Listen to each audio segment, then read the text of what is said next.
Time था 8 जनवरी 2026 का और जगह थी पंजाब का लुधियाना। जब कालू नाम का एक व्यक्ति अपने बाकी दिनों की तरह अपना झोला झंडा उठाकर कूड़ा बीनने के लिए निकल पड़ता है। इसका हर रोज का यही काम हुआ करता था कि कूड़े में जितनी भी अच्छी चीजें उसे मिला करती थी, कोई बोतल हुई, कोई प्लास्टिक की और चीज हुई, उन सभी को वो इकट्ठी कर लिया करता था। पूरा का पूरा दिन वो कूड़े से इसी तरीके की चीजें इकट्ठा करता रहता और उसके बाद शाम को ले जाकर उसे कबाड़ी के यहाँ बेच दिया करता था। और उस दिन भी बाकी दिनों की तरह कालू के साथ उसका एक साथी मौजूद था। और जैसे ही ये लोग लुधियाना जालंधर बाईपास के पास पहुंचते हैं तो उन्होंने ये चीज देखी कि यहाँ पर साइड में एक ड्रम रखा हुआ है। और जैसे ही वो दोनों उस ड्रम के पास पहुंचते हैं तो उन्हें ये बात पता चलती है कि ये तो फर्नीचर में यूज होने वाले फेविकोल वाला ड्रम है।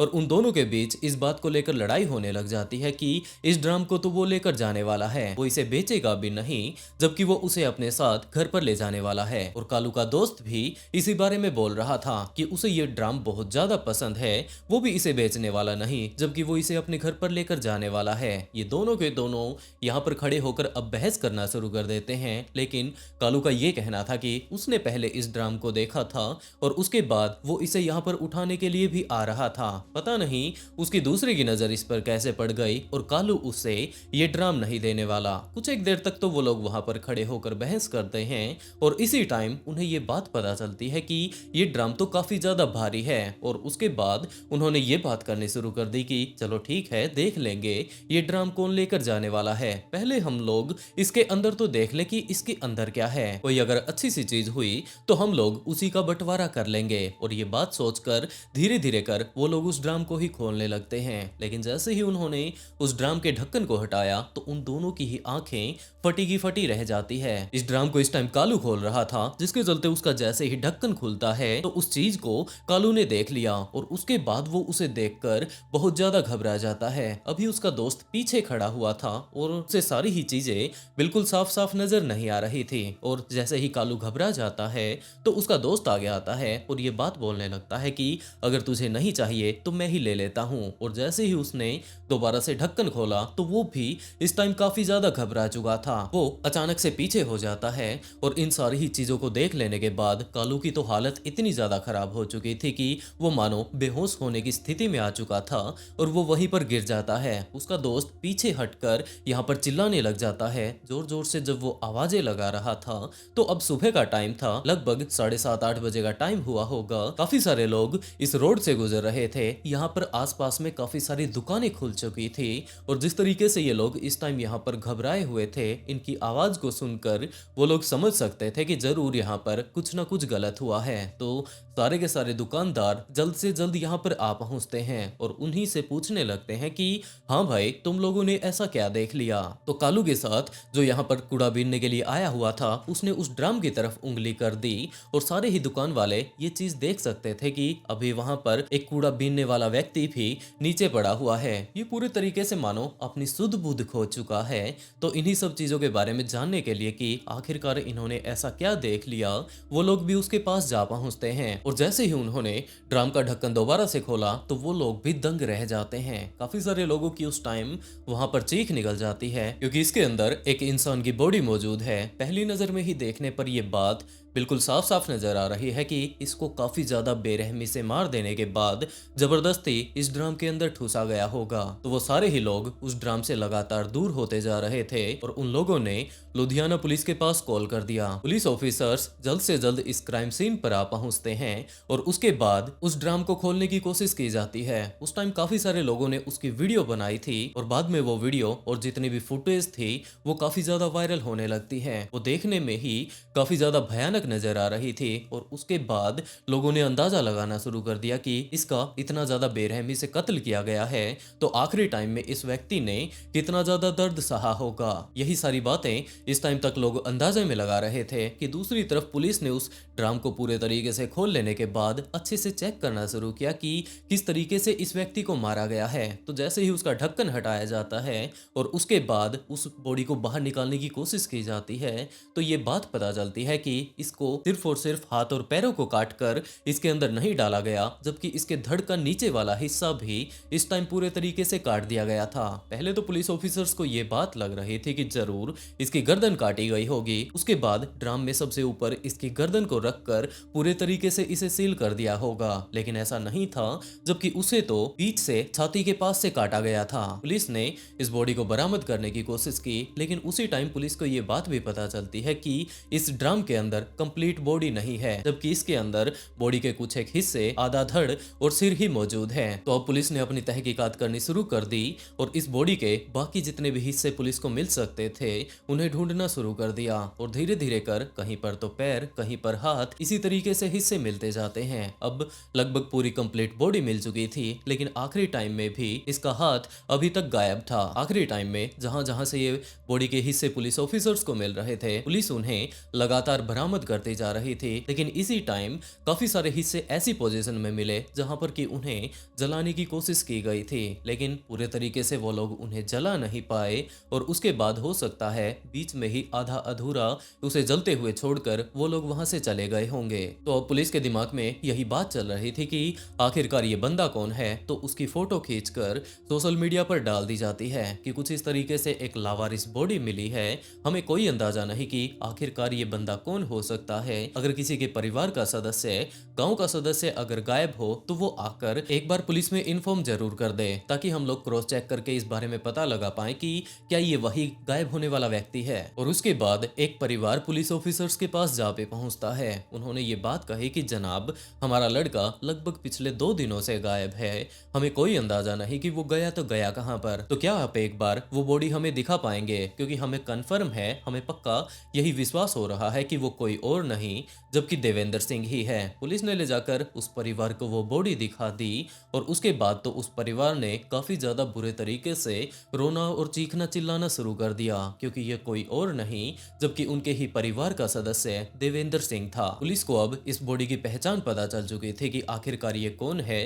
तो उन्होंने उसके परिवार के सदस्यों से ही पूछताछ करनी शुरू की कि आखिरी टाइम में ये कहां पर गया था। और उसके परिवार के सदस्यों ने ये बात बताई कि जनाब, ये तो अभी 2 दिन पहले ही मुंबई से वापस आया था, ये वहां पर एक कंप्यूटर इंजीनियर है और जैसे ही ये हमारे वापस घर पर पहुंचता है तो कुछ एक देर तो इसने परिवार के साथ बिताई थी और उसके बाद ये बोलते हुए कि वो बाल कटवाने वाला है, वो बाजार चला जाता है और उसके बाद तो वो लौटकर वापस आया ही नहीं। हम लोगों का तो ये अंदाजा था कि जरूर वो अपने दोस्त के पास चला गया होगा। काफी दिनों बाद वो घर पर वापस आया है, तो हो सकता है आज वो काफी ज्यादा देर तक अपने दोस्त के साथ रहने वाला है। तो अब पुलिस ने परिवार से ही पूछताछ की कि क्या आप लोगों को कोई अंदाजा है कि इसके साथ ऐसा कौन कर सकता है। तो परिवार ने बताया कि हमें नहीं लगता कि उस व्यक्ति ने ऐसा कुछ किया होगा, लेकिन इसका एक पक्का दोस्त है जिसका नाम शमशेरा है और ये ज्यादातर टाइम उसी के साथ बिताया करता था। ये लगभग 2023 में मुंबई जॉब करने के लिए गया था, उससे पहले काफी ज्यादा टाइम वो शमशेरा के साथ बिताया करता था और आखिरी टाइम में जैसे ही वो घर पर पहुंचा तो उसने यहाँ पर मुश्किल से आधा घंटा बिताया होगा, अपने परिवार से वो मिलता है और उसके बाद वो घर से निकल गया था। हमें पक्का विश्वास है कि वो उसके बाद शमशेरा के पास ही गया होगा। हम लोगों ने जाकर बाद में शमशेरा से भी पूछताछ करने की कोशिश की, लेकिन इस टाइम शमशेरा यहाँ पर है ही नहीं। तो अब पुलिस को अंदाजा हो चुका था कि एक सस्पेक्ट का नाम उन्हें मिल चुका है, हो सकता है इसी व्यक्ति ने ये कांड रचा हो। तो पुलिस ऑफिसर्स शमशेरा के घर पर जाकर पूछताछ करने लग जाते हैं, के आस पड़ोस में पूछताछ करते हैं, क्योंकि इस टाइम शमशेरा अपने घर पर नहीं था, इनके घर पर कोई भी नहीं था। तो पुलिस आखिरी टाइम में बस इसी बात को कंफर्म कर लेने के लिए कि क्या देवेंद्र सिंह यहाँ पर आया भी था, उसी दिन की सीसीटीवी वीडियो देखने लगता है, क्योंकि यहाँ पर इस गली में काफी सारे सीसीटीवी कैमरास लगे हुए थे और उनमें से एक कैमरा में ये कैप्चर हो जाता है कि देवेंद्र सिंह जब से गायब हुआ है एक बार वो यहाँ पर आया था। पुलिस को ये बात पता चलती है कि देवेंद्र सिंह शमशेरा के घर के अंदर घुसा था, लेकिन उसके बाद तो वो बाहर निकला ही नहीं। पुलिस लगातार आगे से आगे वीडियो को देखती जा रही थी और उसके बाद पुलिस को ये बात पता चलती है कि उसके बाद शमशेरा की पत्नी वापस घर पर आती है और जैसे ही शाम का टाइम होता है तो शमशेरा अपनी बाइक उठाकर अपनी पत्नी का पीछे वेट करने लग जाता है। इसकी पत्नी एक बड़ा सा ड्रम लेकर आती है और वो भी उस बाइक पर बैठ जाती है और उसके बाद पता नहीं ये दोनों लोग कहां पर गए होंगे, लेकिन जैसा कि वो ड्रम है और आखिरी टाइम में देवेंद्र देवेंद्र की बॉडी जिस ड्रम में मिली है ये दोनों की दोनों बिल्कुल सेम है और इस टाइम अगर देखा जाए तो शमशेरा अपने घर से लापता है तो जरूर इस कांड के पीछे वही होगा। तो पुलिस अब शमशेरा को ढूंढना शुरू कर देती है और बहुत जल्द वो पुलिस के हाथ लग भी जाता है। पुलिस ऑफिसर्स उसे पकड़ते हैं, इसके साथ साथ उसकी पत्नी को भी गिरफ्तार कर लेते हैं और उससे ले जाकर पूछताछ करनी शुरू कर देते हैं। और उसके बाद एक एक करके पुलिस ने अपने सारे के सारे सवाल शमशेरा के सामने रख दिए कि आखिरकार आखिरी टाइम में वहां पर हुआ क्या था। शमशेरा भी अपनी सारी की सारी स्टोरी पुलिस को डिटेल से बताने लगता है। उसने ये बात कही कि जनाब मैंने उसे नहीं मारा, बस मैंने तो आखिरी टाइम में उसे ले जाकर ठिकाने लगाया था। तो पुलिस अब जानना चाहते थे कि उसने का कत्ल नहीं किया तो किस तरीके से उसकी जान चली गई और उसके बाद उसने उसे ठिकाने ही क्यों लगाया। तो शमशेरा ने पुलिस को ये बात बताई कि ये दोनों के दोनों एक दूसरे के पक्के दोस्त थे। शुरुआती टाइम में ये एक दूसरे को बिल्कुल भी नहीं जानते थे, लेकिन एक टाइम ऐसा आया जब देवेंद्र ने अपने घर पर कंप्यूटर नेटिंग की एक मशीन लगाई थी। वो अकेला उस पर काम किया करता था और उसके बाद उसकी शमशेरा से मुलाकात हो जाती है। ये दोनों आपस में बैठकर कुछ एक देर तक तो बातें करते हैं और उसके बाद ये दोनों पड़ोसी तो थे ही, तो एक टाइम ऐसा भी आया जब देवेंद्र ने शमशेरा से ये बात कही कि भाई मैं घर पर कुछ इस तरीके से काम करता रहता हूँ तो इधर उधर छोटी मोटी दिहाड़ी करता फिरता है, क्यों न तू मेरे साथ आकर काम करना शुरू कर दे। जैसा कि मैं काम करता हूँ, अगर हम लोग ज्यादा काम करेंगे तो हमारे पास ज्यादा पैसे आएंगे और उसके बाद तुम्हें इधर उधर दिहाड़ी के लिए नहीं भटकना पड़ेगा। शमशेरा भी इस चीज के लिए तैयार हो जाता है और वो सीधा का सीधा देवेंद्र के घर पर जा पहुंचता है और अगले काफी दिनों तक ये लोग यूं ही मिलकर काम करते रहते हैं। लगभग ये लोग 7-8 साल तक इस काम को करते हैं, लेकिन धीरे धीरे कर इनका जो ये काम धंधा था वो लगातार ठप होता जा रहा था और देवेंद्र यही बात बोल रहा था कि भाई अब तो मेरा परिवार भी लगातार बड़ा होता जा रहा है और जो ये हम लोग काम कर रहे हैं इसमें मेरा खर्चा नहीं निकल रहा। तो आखिर में उसने वो सारी की सारी मशीनें वगैरह बेचकर वो मुंबई एक जॉब की तलाश में चला जाता है और वहां पर उसे कंप्यूटर इंजीनियर की जॉब मिल भी जाती है और अब लगातार पिछले लगभग 2-3 साल से वो वहां पर काम कर रहा था। अब जैसे ही वो वापस लुधियाना पहुंचता है तो उसने अपने दोस्त को पहले से ही बता दिया था कि भाई इस तारीख को मैं लुधियाना वापस आने वाला हूं और ज्यादा दिनों तक मैं घर पर तो रुकने वाला नहीं, तो जितना टाइम मैं लुधियाना में बिताऊंगा उनमें से ज्यादातर टाइम मैं तेरे साथ बिताना चाहता हूँ। और दूसरी तरफ शमशेरा भी इस बात को लेकर काफी ज्यादा एक्साइटेड था, जिसके चलते उसने ये बात कही कि जैसे ही तेरी ट्रेन पहुंचने वाली हो तू बस मेरे पास फोन कर दियो, मैं तुझे रेलवे स्टेशन पर ही लेने के लिए आ जाऊंगा। और बिल्कुल ऐसा ही होता भी है।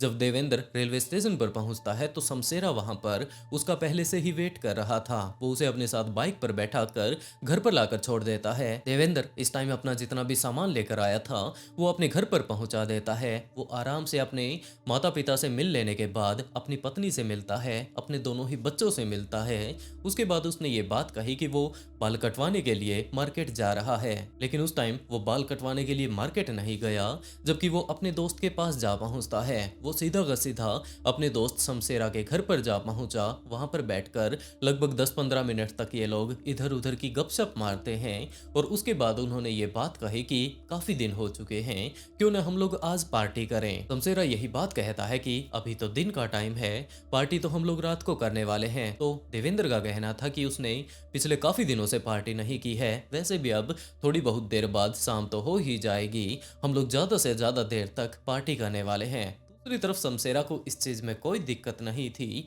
वो तो इसी चीज की वेट कर रहा था कि उसे कोई साथ वाला मिल जाए और अगली काफी देर तक वो लोग पार्टी करते रहें। तो उन दोनों ने ही जाकर सबसे पहले तो शराब का जुगाड़ किया, उसके बाद अपना जो कुछ भी वो लोग चखना वगैरह साथ खाना चाहते थे उन सारी ही चीजों का जुगाड़ कर लेने के बाद शमशेरा के घर पर नीचे बैठकर शराब पीनी शुरू कर देते हैं। शमशेरा के दोनों ही बेटे इस टाइम छत पर बैठकर आराम से खेल रहे थे और जैसे ही वो दोनों ग्राउंड फ्लोर पर नीचे आराम से अपनी गपशप लगा रहे थे, बातें कर रहे थे, साथ के साथ पैग लगा रहे थे कि इसी टाइम देवेंद्र ने शमशेरा से ये बात कही कि भाई क्या तुझे याद है शुरुआती टाइम में तूने मुझसे काफी सारे पैसे लिए थे और अभी तक तूने वो वापस नहीं दिए हैं। इस टाइम मुझे पैसों की बहुत ज्यादा जरूरत है और मुझे तुम जल्द से जल्द वो पैसे लौटा दो। इस टाइम शमशेरा को ये बात सुनकर काफी ज्यादा गुस्सा आ जाता है कि भाई मैं तुझे रेलवे स्टेशन से लेकर आया, तेरे लिए इतना सारा जुगाड़ किया, पार्टी का पूरा बंदोबस्त कर कर दिया और दूसरी तरफ तू अपने अभी भी पैसों के पीछे पड़ा हुआ है। मैं तो ये सोच रहा हूँ कि भाई पता नहीं कितने दिनों बाद यहाँ पर आया है,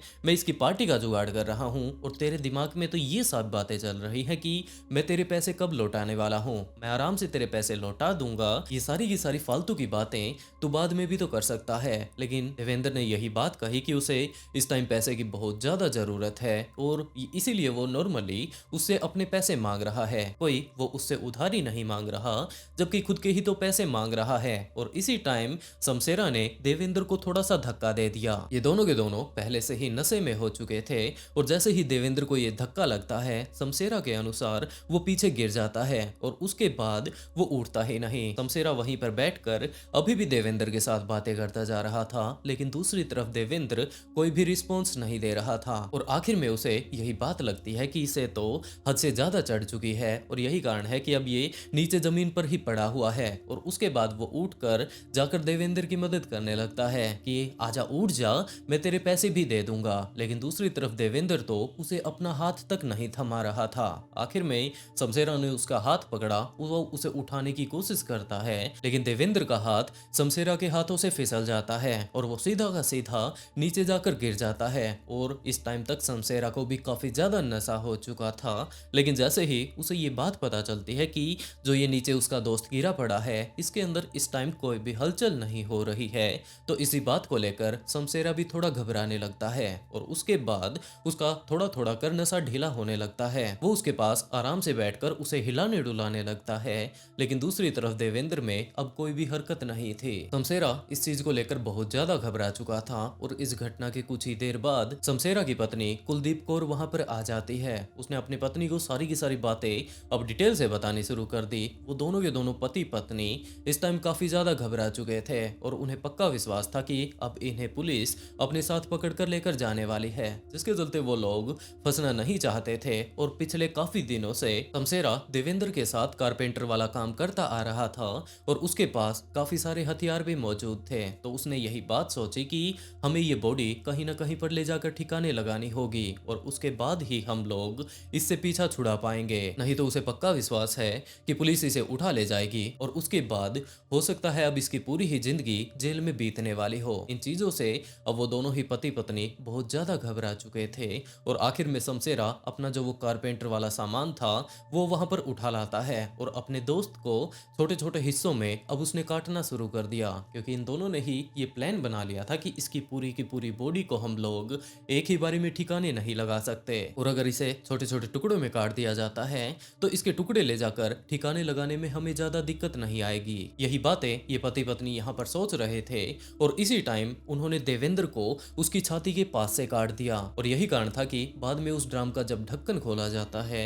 तो सबसे पहले धड़ से जुड़ी हुई उसकी गर्दन साफ साफ देखी जा सकती थी। इन दोनों ही पति पत्नियों ने मिलकर इसके लगभग 7 टुकड़े कर दिए और उसके बाद जितना भी उस ड्राम में वो लोग उसे फंसा सकते थे, जितने भी टुकड़े उसके अंदर डाल सकते थे, वो सारे के सारे टुकड़े डाल लेने के बाद उसका ढक्कन बंद कर देते हैं। लेकिन अभी भी इसके काफी सारे शरीर के अंग यहीं पर बाहर पड़े हुए थे, तो उन्होंने उन सारे के सारे अंगों को अलग बोरों में डालना शुरू कर दिया और बाहर जाकर अलग अलग जगहों पर ये लोग उसे ठिकाने लगा देते हैं। एक दो जगह पर तो उन्होंने उन्हें आग भी लगाने की कोशिश की ताकि ये सारे सबूत पूरे तरीके से खत्म हो जाएं और आखिरी बार वो लोग उस ड्राम को ले जाकर लुधियाना जालंधर बाईपास के पास ठिकाने लगा देते हैं और उसके बाद इन लोगों को पक्का विश्वास था कि ये लोग अब पकड़े नहीं जाएंगे। लेकिन दूसरी तरफ अभी भी इन्हें थोड़ी थोड़ी चिंता थी कि हो सकता है उन ड्रामों को या फिर उन बोरों को कोई देख ले तो ये लोग पकड़े जाएंगे, जिसके चलते ये अपना घर छोड़कर यहाँ से भागने की कोशिश कर रहे थे। लेकिन जब तक वो वहां से भाग पाते